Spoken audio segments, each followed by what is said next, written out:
The Adventure of the Creeping Man by Arthur Conan Doyle. Mr. Sherlock Holmes was always of opinion that I should publish the singular facts connected with Professor Presbury, if only to dispel once for all the ugly rumors which some 20 years ago agitated the university and were echoed in the learned societies of London. There were, however, certain obstacles in the way, and the true history of this curious case remained entombed in the tin box which contains so many records of my friend's adventures. Now we have at last obtained permission to ventilate the facts which formed one of the very last cases handled by Holmes before his retirement from practice. Even now, a certain reticence and discretion have to be observed in laying the matter before the public. It was one Sunday evening, early in September of the year 1903, that I received one of Holmes's laconic messages. "Come at once, if convenient. If inconvenient, come all the same. S.H." The relations between us in those latter days were peculiar. He was a man of habits, narrow and concentrated habits, and I had become one of them. As an institution, I was like the violin, the shag tobacco, the old black pipe, the index books, and others perhaps less excusable. When it was a case of active work, and a comrade was needed upon whose nerve he could place some reliance, my role was obvious. But apart from this, I had uses. I was a whetstone for his mind. I stimulated him. He liked to think aloud in my presence. His remarks could hardly be said to be made to me. Many of them would have been as appropriately addressed to his bedstead, but nonetheless, having formed the habit, it had become in some way helpful that I should register and interject. If I irritated him by a certain methodical slowness in my mentality, that irritation served only to make his own flame-like intuitions and impressions flash up the more vividly and swiftly. Such was my humble role in our alliance. When I arrived at Baker Street, I found him huddled up in his armchair with updrawn knees, his pipe in his mouth, and his brow furrowed with thought. It was clear that he was in the throes of some vexatious problem. With a wave of his hand, he indicated my old armchair, but otherwise, for half an hour, he gave no sign that he was aware of my presence. Then, with a start, he seemed to come from his reverie, and with his usual whimsical smile, he greeted me back to what had once been my home. "You will excuse a certain abstraction of mind, my dear Watson. Some curious facts have been submitted to me within the last 24 hours, and they in turn have given rise to some speculations of a more general character. I have serious thoughts of writing a small monograph on the uses of dogs in the work of the detective." "But surely, Holmes, this has been explored. Bloodhounds, sleuthhounds." No, Watson, that side of the matter is, of course, obvious, but there is another which is far more subtle. You may recollect that in the case which you, in your sensational way, coupled with the copper beeches, I was able, by watching the mind of the child, to form a deduction as to the criminal habits of the very smug and respectable father. Yes, I remember it well. My line of thoughts about dogs is analogous. A dog reflects the family life. Whoever saw a frisky dog in a gloomy family or a sad dog in a happy one? Snarling people have snarling dogs, dangerous people have dangerous ones, and their passing moods may reflect the passing moods of others. I shook my head. "Surely, Holmes, this is a little far-fetched," said I. He had refilled his pipe and resumed his seat, taking no notice of my comment. "The practical application of what I have said is very close to the problem I am investigating. It is a tangled skein, you understand, and I am looking for a loose end. One possible loose end lies in the question, why does Professor Presbury's wolfhound, Roy, endeavor to bite him?" I sank back in my chair in some disappointment. Was it for so trivial a question as this that I had been summoned from my work? Glanced across at me. "The same old Watson," he said. "You never learn that the gravest issues may depend on the smallest things. But is it not on the face of it strange that a staid elderly philosopher, you've heard of Presbury, of course, the famous Camford physiologist, that such a man, whose friend has been his devoted wolfhound, should now have been twice attacked by his own dog. What do you make of it? The dog is ill. Well, that has to be considered, but he attacks no one else, nor does he apparently molest his master, save on very special occasions. Curious, Watson, very curious. But young Mr. Bennet is before his time, if that is his ring.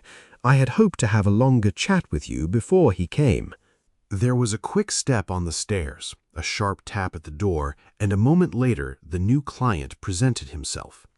He was a tall, handsome youth, about 30, well-dressed and elegant, but with something in his bearing which suggested the shyness of the student rather than the self-possession of the man of the world. He shook hands with Holmes, and then looked with some surprise at me. "This matter is very delicate, Mr. Holmes. Consider the relation in which I stand to Professor Presbury, both privately and publicly. I really can hardly justify myself if I speak before any third person." "Have no fear, Mr. Bennet.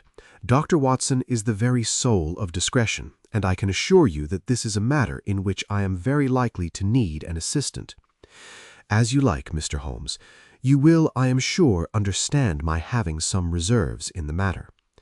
You will appreciate it, Watson, when I tell you that this gentleman, Mr. Trevor Bennet, is professional assistant to the great scientist, lives under his roof, and is engaged to his only daughter. Certainly, we must agree that the professor has every claim upon his loyalty and devotion, but it may best be shown by taking the necessary steps to clear up this strange mystery. I hope so, Mr. Holmes. That is my one object. Does Dr. Watson know the situation? I have not had time to explain it. Then perhaps I had better go over the ground again before explaining some fresh developments. I will do so myself, said Holmes, in order to show that I have the events in their due order. The professor, Watson, is a man of European reputation. His life has been academic. There has never been a breath of scandal. He is a widower with one daughter, Edith. He is, I gather, a man of very virile and positive, one might almost say combative character. So the matter stood until a very few months ago. Then the current of his life was broken. He is 61 years of age, but he became engaged to the daughter of Professor Morphy, his colleague in the chair of comparative anatomy. It was not, as I understand, the reasoned courting of an elderly man, but rather the passionate frenzy of youth, for no one could have shown himself a more devoted lover. The lady, Alice Morphy, was a very perfect girl both in mind and body, so that there was every excuse for the professor's infatuation. Nonetheless, it did not meet with full approval in his own family.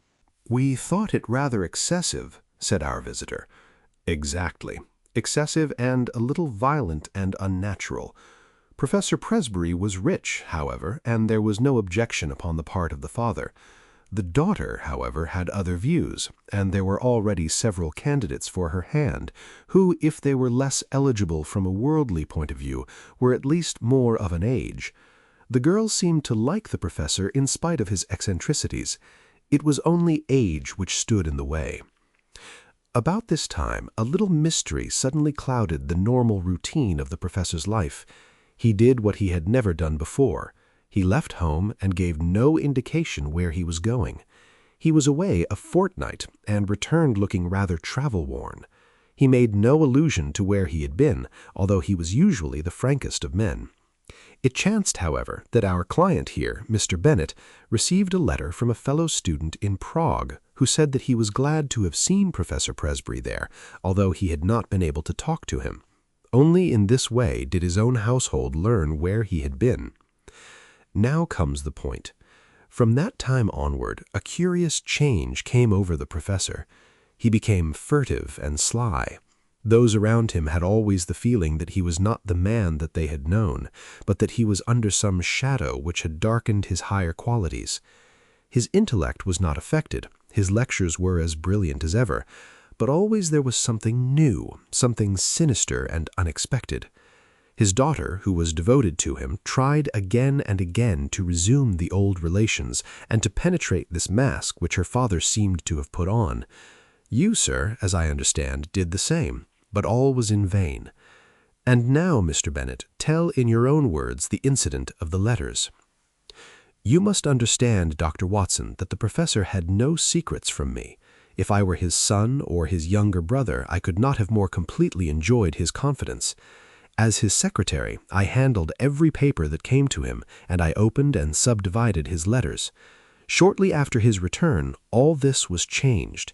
He told me that certain letters might come to him from London which would be marked by a cross under the stamp.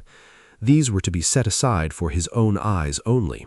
I may say that several of these did pass through my hands, that they had the EC mark and were in illiterate handwriting. If he answered them at all, the answers did not pass through my hands nor into the letter basket in which our correspondence was collected. "And the box," said Holmes. "Ah, yes, the box." The professor brought back a little wooden box from his travels.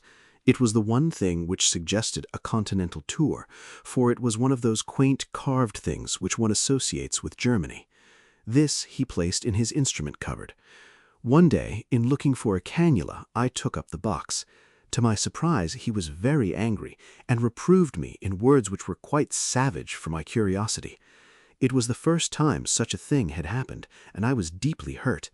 I endeavored to explain that it was a mere accident that I had touched the box, but all the evening I was conscious that he looked at me harshly and that the incident was rankling in his mind. Mr. Bennet drew a little diary book from his pocket. "That was on July 2nd, said he. "You are certainly an admirable witness," said Holmes. "I may need some of these dates which you have noted. I learned method, among other things, from my great teacher. From the time that I observed abnormality in his behavior, I felt that it was my duty to study his case.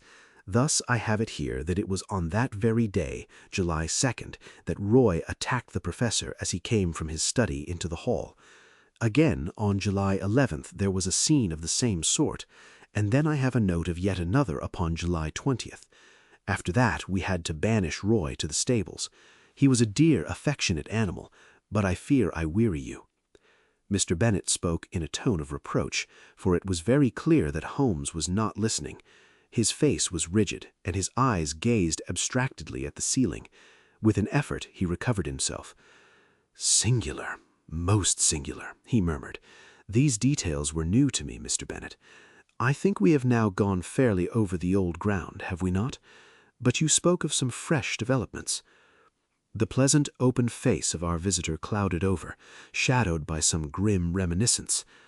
"What I speak of occurred the night before last," said he. "I was lying awake about 2 in the morning when I was aware of a dull, muffled sound coming from the passage. I opened my door and peeped out. I should explain that the professor sleeps at the end of the passage." "The date being?" asked Holmes. Our visitor was clearly annoyed at so irrelevant an interruption. "I have said, sir, that it was the night before last, that is, September 4th. Holmes nodded and smiled. "Pray continue," said he. "He sleeps at the end of the passage and would have to pass my door in order to reach the staircase. It was a really terrifying experience, Mr. Holmes. I think that I am as strong-nerved as my neighbors, but I was shaken by what I saw. The passage was dark, save that one window halfway along it threw a patch of light. I could see that something was coming along the passage, something dark and crouching. Then suddenly it emerged into the light, and I saw that it was he. He was crawling, Mr. Holmes, crawling. He was not quite on his hands and knees. I should rather say on his hands and feet, with his face sunk between his hands. Yet he seemed to move with ease. I was so paralyzed by the sight that it was not until he had reached my door that I was able to step forward and ask if I could assist him. His answer was extraordinary. He sprang up, spat out some atrocious word at me, and hurried on past me and down the staircase. I waited about for an hour, but he did not come back. It must have been daylight before he regained his room."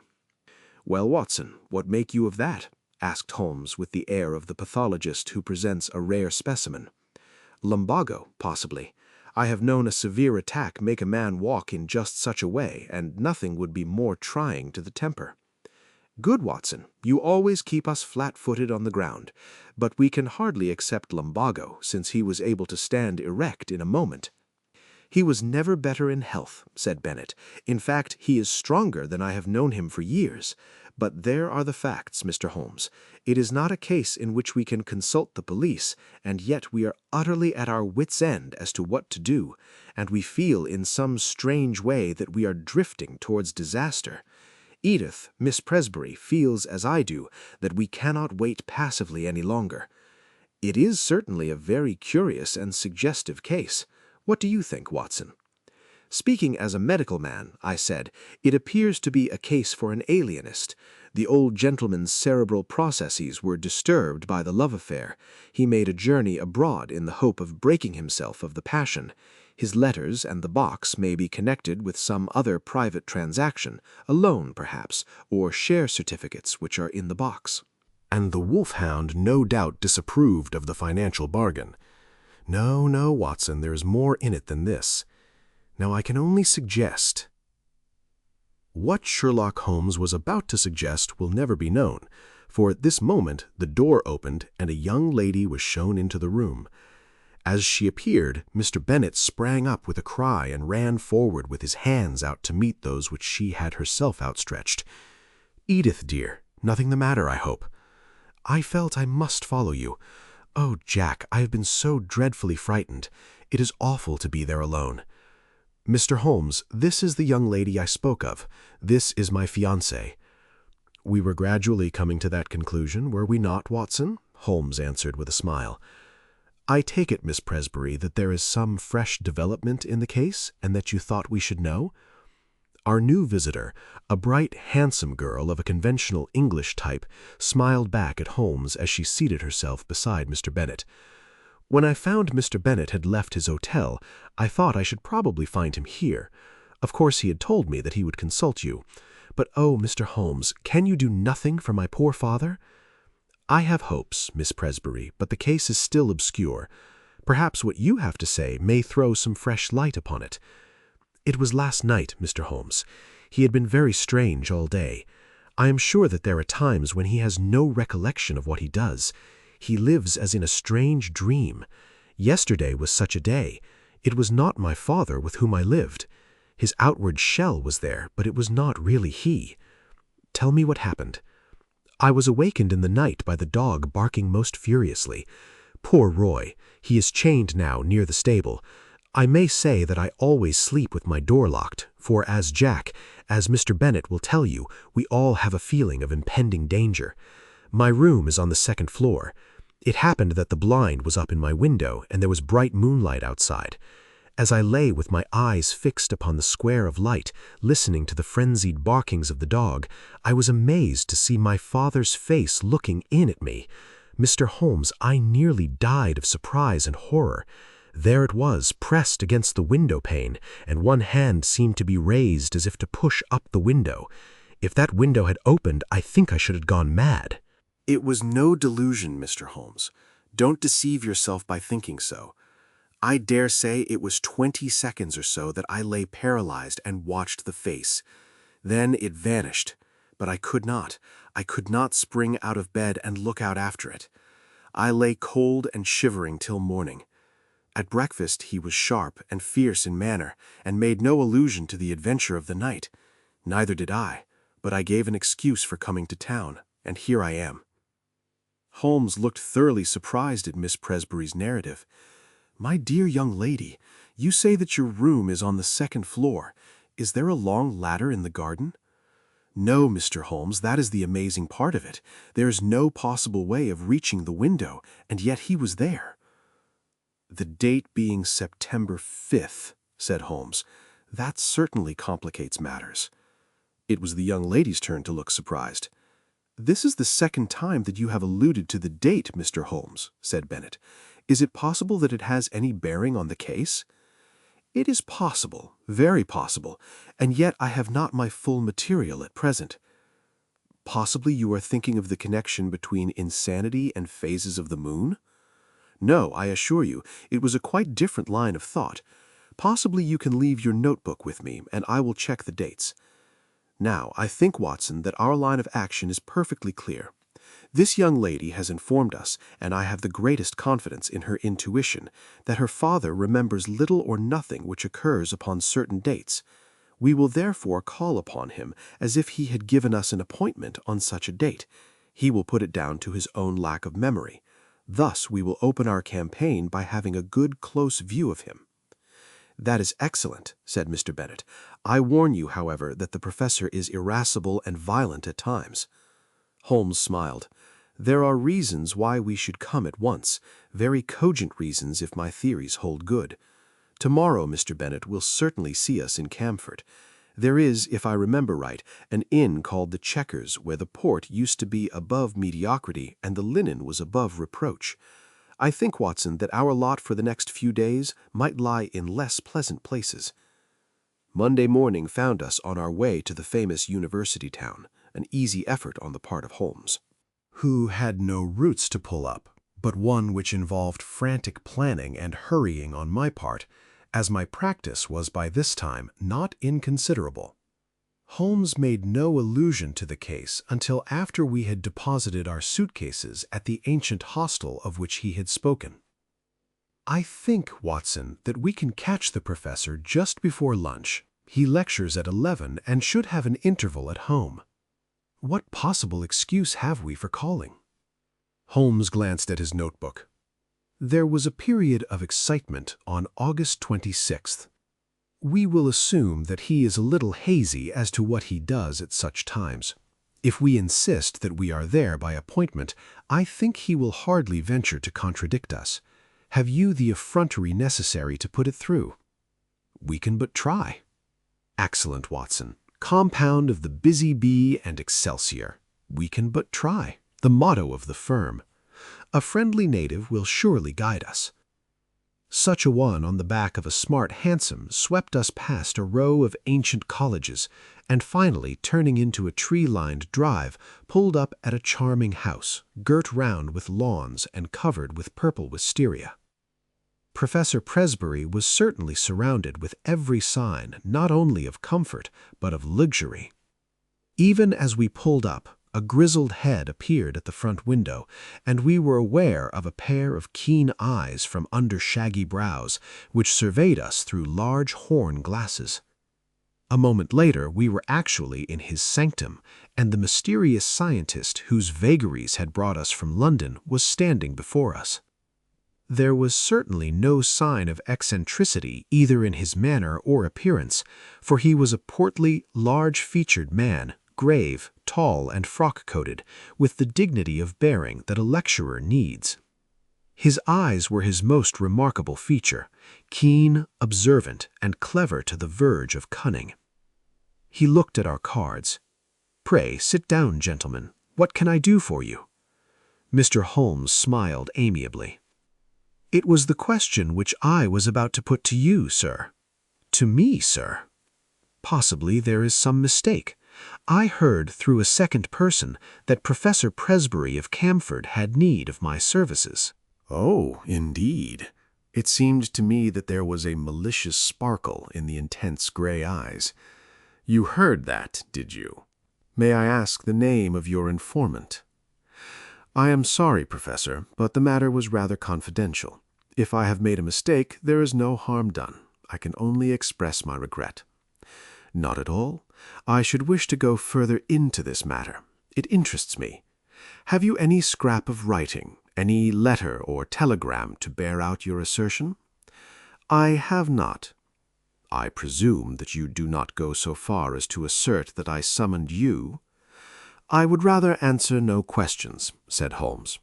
"No, I dare say not," said the professor with asperity. "However, that particular one can be answered very easily without your aid." He walked across the room to the bell. Our London friend, Mr. Bennet, answered the call. "Come in, Mr. Bennet. These two gentlemen have come from London under the impression that they have been summoned. You handle all my correspondence. Have you a note of anything going to a person named Holmes?" "No, sir," Bennet answered with a flush. "That is conclusive," said the professor, glaring angrily at my companion. "Now, sir," he leaned forward with his two hands upon the table, It seems to me that your position is a very questionable one. Holmes shrugged his shoulders. I can only repeat that I am sorry that we have made a needless intrusion. Hardly enough, Mr. Holmes, the old man cried in a high, screaming voice with extraordinary malignancy upon his face. He got between us and the door as he spoke, and he shook his two hands at us with furious passion. You can hardly get out of it so easily as that. His face was convulsed, and he grinned and gibbered at us in his senseless rage. I am convinced that we should have had to fight our way out of the room if Mr. Bennet had not intervened. My dear Professor, he cried, consider your position. Consider the scandal at the university. Mr. Holmes is a well-known man. You cannot possibly treat him with such discourtesy. Sulkily, our host, if I may call him so, cleared the path to the door. We were glad to find ourselves outside the house and in the quiet of the tree-lined drive. Holmes seemed greatly amused by the episode. Our learned friend's nerves are somewhat out of order, said he. Perhaps our intrusion was a little crude, and yet we have gained that personal contact which I desired. But dear me, Watson, he is surely at our heels. The villain still pursues us. There were the sounds of running feet behind, but it was, to my relief, not the formidable professor, but his assistant who appeared round the curve of the drive. He came panting up to us. I am so sorry, Mr. Holmes. I wish to apologize. My dear sir, there is no need. It is all in the way of professional experience. I have never seen him in a more dangerous mood, but he grows more sinister. You can understand now why his daughter and I are alarmed, and yet his mind is perfectly clear. Too clear, said Holmes. That was my miscalculation. It is evident that his memory is much more reliable than I had thought. By the way, can we, before we go, see the window of Miss Presbury's room? Mr. Bennet pushed his way through some shrubs, and we had a view of the side of the house. It is there, the second on the left. Dear me, it seems hardly accessible, and yet you will observe that there is a creeper below and a water pipe above which gives some foothold.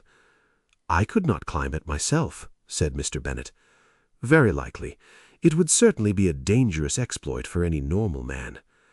There was one other thing I wished to tell you, Mr. Holmes. I have the address of the man in London to whom the professor writes. He seems to have written this morning, and I got it from his blotting paper. It is an ignoble position for a trusted secretary, but what else can I do? Holmes glanced at the paper and put it into his pocket. Dorak, a curious name. Slavonic, I imagine. Well, it is an important link in the chain. We return to London this afternoon, Mr. Bennet. I see no good purpose to be served by our remaining. We cannot arrest the professor because he has no crime, nor can we place him under constraint, for he cannot be proved to be mad. No action is as yet possible. Then what on earth are we to do? A little patience, Mr. Bennet. Things will soon develop. Unless I am mistaken, next Tuesday may mark a crisis. Certainly we shall be in Camford on that day. Meanwhile, the general position is undeniably unpleasant, and if Miss Presbury can prolong her visit, that is easy. Then let her stay till we can assure her that all danger is past.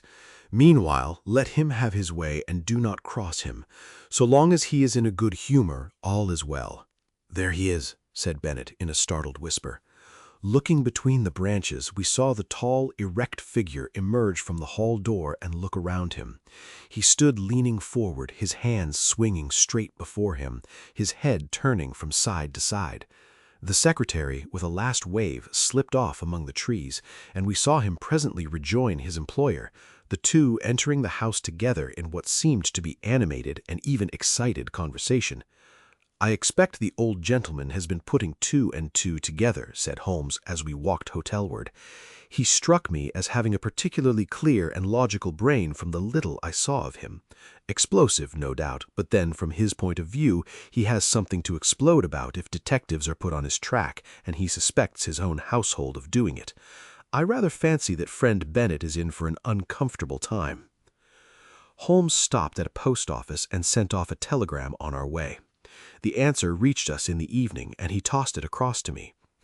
Have visited the commercial road and seen Dorak. Suave person, bohemian, elderly. Keeps large general store. Mercer. Mercer is since your time, said Holmes. He is my general utility man who looks up routine business. It was important to know something of the man with whom our professor was so secretly corresponding. His nationality connects up with the Prague visit. Thank goodness that something connects with something, said I. At present we seem to be faced by a long series of inexplicable incidents with no bearing upon each other. For example, what possible connection can there be between an angry wolfhound and a visit to Bohemia, or either of them with a man crawling down a passage at night? As to your dates, that is the biggest mystification of all. Holmes smiled and rubbed his hands. We were, I may say, seated in the old sitting room of the ancient hotel with a bottle of the famous vintage which Holmes had spoken on, the table between us. "Well, now let us take the dates first," said he, his fingertips together and his manner as if he were addressing a class. This excellent young man's diary shows that there was trouble upon July 2nd, and from then onward it seems to have been at 9-day intervals, with, so far as I remember, only one exception. Thus, the last outbreak upon Friday was on September 3rd, which also falls into the series, as did August 26th, which preceded it. The thing is beyond coincidence. I was forced to agree. Let us then form the provisional theory that every 9 days the professor takes some strong drug which has a passing but highly poisonous effect. His naturally violent nature is intensified by it. He learned to take this drug while he was in Prague, and is now supplied with it by a Bohemian intermediary in London. This all hangs together, Watson. But the dog, the face at the window, the creeping man in the passage. Well, we have made a beginning. I should not expect any fresh developments until next Tuesday. In the meantime, we can only keep in touch with friend Bennett and enjoy the amenities of this charming town. In the morning, Mr. Bennett slipped round to bring us the latest report. As Holmes had imagined, times had not been easy with him. Without exactly accusing him of being responsible for our presence, the professor had been very rough and rude in his speech, and evidently felt some strong grievance. This morning he was quite himself again, however, and had delivered his usual brilliant lecture to a crowded class. "Apart from his queer fits," said Bennett, "he actually has more energy and vitality than I can ever remember, nor was his brain ever clearer. But it's not he, it's never the man whom we have known. I don't think you have anything to fear now for a week at least. I am a busy man, and Dr. Watson has his patients to attend to. Let us agree that we meet here at this hour next Tuesday, and I shall be surprised if before we leave you again we are not able to explain, if we cannot perhaps put an end to, your troubles. Meanwhile, keep us posted in what occurs." I saw nothing of my friend for the next few days, but on the following Monday evening I had a short note asking me to meet him next day at the train. From what he told me as we traveled up to Camford, all was well. The peace of the professor's house had been unruffled, and his own conduct perfectly normal. This also was the report which was given us by Mr. Bennett himself when he called upon us that evening at our old quarters in the Chequers. He heard from his London correspondent today. There was a letter, and there was a small packet, each with the cross under the stamp which warned me not to touch them. There has been nothing else. "That may prove quite enough," said Holmes grimly. "Now, Mr. Bennett, we shall, I think, come to some conclusion tonight. If my deductions are correct, we should have an opportunity of bringing matters to a head. In order to do so, it is necessary to hold the professor under observation. I would suggest, therefore, that you remain awake and on the lookout. Should you hear him pass your door, do not interrupt him, but follow him as discreetly as you can. Dr. Watson and I will not be far off. By the way, where is the key of that little box of which you spoke?" "Upon his watch chain." "I fancy our researches must lie in that direction. At the worst, the lock should not be very formidable. Have you any other able-bodied man on the premises?" "There is the coachman, MacPhail." "Where does he sleep?" "Over the stables. We might possibly want him. Well, we can do no more until we see how things develop. Goodbye, but I expect that we shall see you before morning." It was nearly midnight before we took our station among some bushes immediately opposite the hall door of the professor. It was a fine night, but chilly, and we were glad of our warm overcoats. There was a breeze, and clouds were scudding across the sky, obscuring from time to time the half-moon. It would have been a dismal vigil were it not for the expectation and excitement which carried us along, and the assurance of my comrade that we had probably reached the end of the strange sequence of events which had engaged our attention. "If the cycle of 9 days holds good, then we shall have the professor at his worst tonight," said Holmes. "The fact that these strange symptoms began after his visit to Prague, that he is in secret correspondence with a Bohemian dealer in London, who presumably represents someone in Prague, and that he received a packet from him this very day, all point in one direction. What he takes and why he takes it are still beyond our ken, but that it emanates in some way from Prague is clear enough. He takes it under definite directions which regulate this 9th-day system." Which was the first point which attracted my attention. But his symptoms are most remarkable. Did you observe his knuckles? I had to confess that I did not. Thick and horny in a way which is quite new in my experience. Always look at the hands first, Watson, then cuffs, trouser knees, and boots. Very curious knuckles which can only be explained by the mode of progression observed by— Holmes paused and suddenly clapped his head to his forehead. "Oh, Watson, Watson, what a fool I have been! It seems incredible, and yet it must be true. All points in one direction.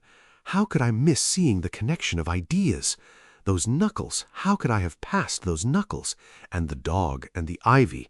It's surely time that I disappeared into that little farm of my dreams. Look out, Watson, here he is. We shall have the chance of seeing for ourselves." The hall door had slowly opened, and against the lamp-lit background we saw the tall figure of Professor Presbury. He was clad in his dressing gown. As he stood outlined in the doorway, he was erect but leaning forward with dangling arms, as when we saw him last. Now he stepped forward into the drive, and an extraordinary change came over him. He sank down into a crouching position and moved along upon his hands and feet, skipping every now and then as if he were overflowing with energy and vitality. He moved along the face of the house and then round the corner. As he disappeared, Bennet slipped through the hall door and softly followed him. "Come, Watson, come," cried Holmes, and we stole as softly as we could through the bushes until we had gained a spot whence we could see the other side of the house, which was bathed in the light of the half-moon. The professor was clearly visible crouching at the foot of the ivy-covered wall. As we watched him, he suddenly began with incredible agility to ascend it. From branch to branch he sprang, sure of foot and firm of grasp, climbing apparently in mere joy at his own powers, with no definite object in view. With his dressing-gown flapping on each side of him, he looked like some huge bat glued against the side of his own house, a great, square, dark patch on the moonlit wall. Presently he tired of this amusement, and, dropping from branch to branch, he squatted down into the old attitude and moved towards the stables, creeping along in the same strange way as before. The wolfhound was out now, barking furiously and more excited than ever when it actually caught sight of its master. It was straining on its chain and quivering with eagerness and rage. The professor squatted down very deliberately just out of reach of the hound and began to provoke it in every possible way. He took handfuls of pebbles from the drive and threw them in the dog's face, prodded him with a stick which he had picked up, flicked his hands about only a few inches from the gaping mouth, and endeavored in every way to increase the animal's fury, which was already beyond all control. In all our adventures, I do not know that I have ever seen a more strange sight than this impassive and still dignified figure, crouching frog-like upon the ground, and goading to a wilder exhibition of passion the maddened hound which ramped and raged in front of him by all manner of ingenious and calculated cruelty. And then, in a moment, it happened. It was not the chain that broke, but it was the collar that slipped, for it had been made for a thick-necked Newfoundland. We heard the rattle of falling metal, and the next instant dog and man were rolling on the ground together, the one roaring in rage, the other screaming in a strange shrill falsetto of terror. It was a very narrow thing for the professor's life. The savage creature had him fairly by the throat. Its fangs had bitten deep, and he was senseless before we could reach them and drag the two apart. It might have been a dangerous task for us, but Bennett's voice and presence brought the great wolfhound instantly to reason. The uproar had brought the sleepy and astonished coachman from his room above the stables. "I'm not surprised," said he, shaking his head. "I've seen him at it before. I knew the dog would get him sooner or later." The hound was secured, and together we carried the professor up to his room, where Bennett, who had a medical degree, helped me to dress his torn throat. The sharp teeth had passed dangerously near the carotid artery, and the hemorrhage was serious. In half an hour the danger was past. I had given the patient an injection of morphia, and he had sunk into deep sleep. Then and only then were we able to look at each other and to take stock of the situation. "I think a first-class surgeon should see him," said I. "For God's sake, no!" cried Bennett. "At present the scandal is confined to our own household. It is safe with us. If it gets beyond these walls, it will never stop. Consider his position at the university, his European reputation, the feelings of his daughter." "Quite so," said Holmes. "I think it may be quite possible to keep the matter to ourselves, and also to prevent its recurrence now that we have a free hand. The key from the watch chain, Mr. Bennet. MacPhail will guard the patient and let us know if there is any change. Let us see what we can find in the professor's mysterious box." There was not much, but there was enough. An empty phial, another nearly full, a hypodermic syringe, several letters in a crabbed foreign hand. The marks on the envelopes showed that they were those that had disturbed the routine of the secretary, and each was dated from the Commercial Road and signed by A. Dorak. They were mere invoices to say that a fresh bottle was being sent to Professor Presbury, or receipts to acknowledge money. There was one other envelope, however, in a more educated hand and bearing the Austrian stamp with the postmark of Prague. "Here we have our material," cried Holmes as he tore out the enclosure. "Honored colleague," it ran. "Since your esteemed visit, I have thought much of your case, and though in your circumstances there are some special reasons for the treatment, I would nonetheless enjoin caution, as my results have shown that it is not without danger of a kind. It is possible that the serum of anthropoid would have been better. I have, as I explained to you, used black-faced langur because a specimen was accessible. Langur is, of course, a crawler and climber, while anthropoid walks erect and is in all ways nearer. I beg you to take every possible precaution that there be no premature revelation of the process. I have one other client in England, and Dorak is my agent for both. Weekly reports will oblige. Yours with high esteem, H. Lowenstein." Lowenstein! The name brought back to me the memory of some snippet from a newspaper which spoke of an obscure scientist who was striving in some unknown way for the secret of rejuvenescence and the elixir of life. Lowenstein of Prague. Lowenstein with the wondrous strength-giving serum, tabooed by the profession because he refused to reveal its source. In a few words I remembered. Bennett had taken a manual of zoology from the shelves.